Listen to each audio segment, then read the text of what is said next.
Hi guys, before proceeding with the analysis of this question, let me give you some important information. इस पूरी exercise की जो playlist का link है वो आपको डिस्क्रिप्शन और कमेंट सेक्शन में मिल जाएगा, जहां से आप इस पूरी एक्सरसाइज का बहुत अच्छे से प्रिपेयर कर सकते हो। इस प्लेलिस्ट में मैंने एक एक कंसेप्ट, एक एक क्वेश्चन पूरे अच्छे से एक्सप्लेन किया हुआ है।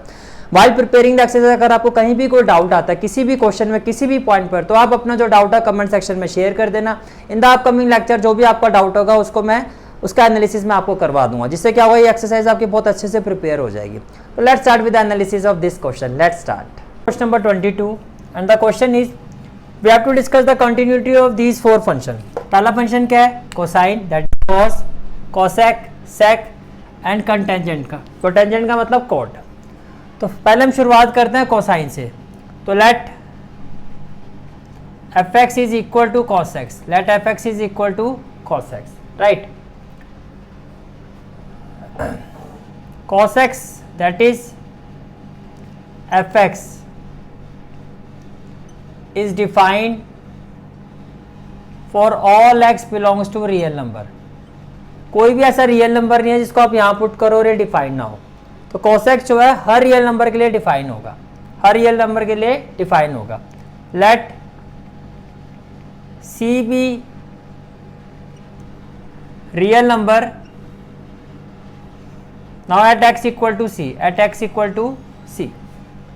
देखो फर्स्ट ऑफ ऑल अगर मैं f of c फाइंड करता हूँ, f of c तो किसके इक्वल होगा? cos of c के। And limit x approaches to c, f of x find करता हूँ तो it will be equal to limit x approaches to c। fx की वैल्यू क्या है? cos x, और जब x की जगह c पुट करोगे तो ये भी क्या आ जाएगा आपका? cos c आ जाएगा। It means because f of c is equal to limit x approaches to c f of x, therefore fx is continuous for all x belongs to real number। is it clear? तो ये तो हो गया continuity of cosine। now next function is cosecant function। तो let fx is equal to cosec x, let fx is equal to cosec x। cosec x can be written as 1 by sin x, 1 by sin x। अब देखो अगर sin x 0 हो जाए तो ये not define हो जाएगा। It is not defined, it is not defined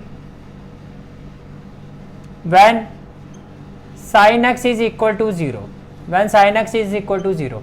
and by principle of general solution, when sin x is equal to 0, it implies what? It implies x is equal to n pi, that is cosec x or fx is not defined for all x equal to n pi, where n belongs to integer, where n belongs to integer। यहां तक clear हो गया? ठीक है। let c be any real number, let c be any real number except n pi where n belongs to integer। n pi को छोड़ के c कोई भी रियल नंबर है, ठीक है। now f of c will be equal to what? cosec c, cosec c, and limit x approaches to c, f of x which will be equal to limit x approaches to c। f of x की value क्या है? cosec x, तो ये हो जाएगा cosec x, and it will also be equal to cosec c, cosec c, cosec c, cosec c, that is limit x approaches to c, f of x is equal to f of c, therefore fx which is equal to cosecant x is continuous for all x belongs to real number, for all x belongs to real number except n pi, except n pi। x की जो x n pi की form, x n pi नहीं होना चाहिए, n pi को छोड़ के कोई भी रियल नंबर होगा उस पर ये फंक्शन क्या होगा आपका? कंटिन्यूअस होगा, ठीक है। Now next function is secant, that is let fx equal to sec x। sec x का मतलब क्या हो जाएगा? 1 by cos x। अब cos x आपका 0 नहीं होना चाहिए, it is not defined when cos x equal to 0। और by principle of general solution अगर cos x 0 के इक्वल होता है तो x इक्वल टू क्या होगा? 2n plus 1 pi by 2। भाई n की जगह 1 पुट कर दो, n की जगह 0 पुट करोगे, n इज एन इंटीजर, तो पाई बाय 2 आपको पता cos 90 क्या होता है, 0 होता है। प्रिंसिपल जनरल सॉल्यूशन का मतलब होता है कि यहाँ पर आप n की जगह कोई भी इंटीजर पुट करोगे तो ये आपका 0 होगा। सिर्फ cos 90 0 नहीं होता, cos 3 पाई बाय 2 होगा। जैसे आप n की जगह 1 पुट कर दोगे, n की जगह क्या पुट करते हो 1, तो ये हो जाएगा 3 पाई बाय 2। तो मल्टीपल ऑफ पाई बाय 2 कुछ भी होगा वो उसमें cos आपका 0 होता है। तो पाई by 2, 3 pi by 2, 5 pi by 2। तो प्रिंसिपल ऑफ जनरल सॉल्यूशन का मतलब होता है कि वो सारी वैल्यूज जिस पर cos x आपका 0 होता है, यानी कि x की वैल्यू इसमें से कुछ भी नहीं होनी चाहिए, इस फॉर्म में नहीं होनी चाहिए। तो यहाँ पर क्या आ जाएगा, यहाँ आ जाएगा आपका sec x, यहाँ क्या आ जाएगा आपका sec x और fx is not defined for all x equal to 2n plus 1 pi by 2, 2n plus 1 pi by 2। तो इसका मतलब क्या हुआ, let C be any real number except, क्या नहीं हो सकता है, 2n प्लस 1 पाई बाय 2 को छोड़ के c कोई भी रियल नंबर हो सकता है।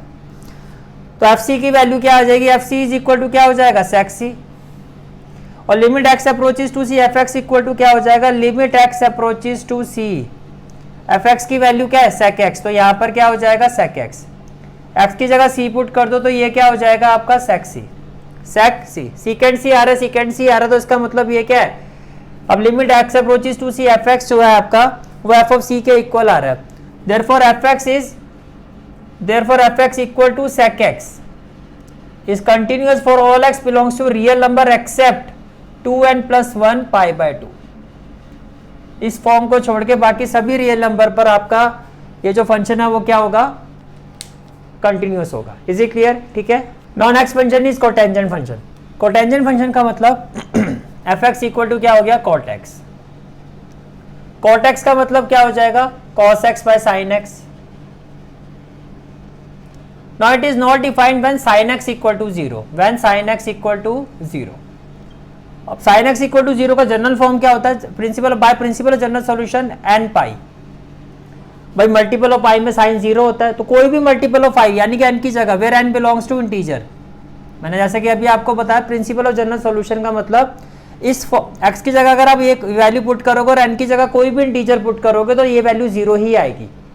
2 पाई, 3 पाई, 5 पाई कुछ भी यानी आपका इंटीजर होता है, ठीक है।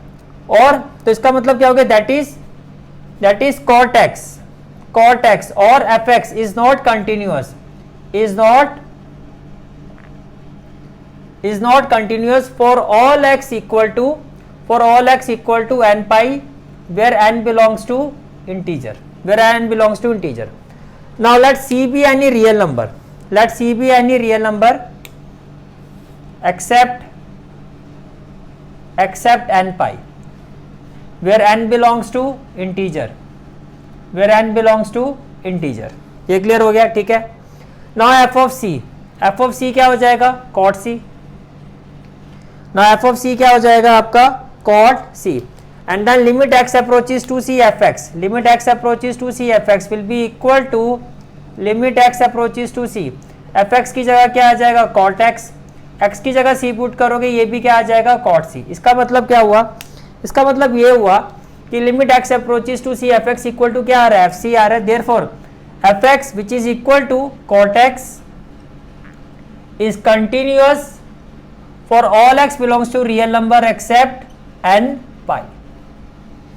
x की वैल्यू n पाई को छोड़ के बाकी जितने भी रियल नंबर फॉर्म में होगा उसमें ये फंक्शन क्या होगा, कंटिन्यूअस होगा। Is it clear? This is the solution of question number 22. This is for today's class. I hope you like this class, and if you like this class then do like, share and subscribe my channel. And don't forget to press the bell icon. Bell icon press करने से क्या होगा, जो भी मैं lecture upload करूँगा you will get the notification of that lecture. Thanks for watching this video. जहाँ तक आपके मैथ्स कोर्स की बात है, कंप्लीट मैथमेटिक्स कोर्स की जो प्लेलिस्ट का लिंक है वो आपको डिस्क्रिप्शन सेक्शन में मिल जाएगा। So bye, take care and have a great day.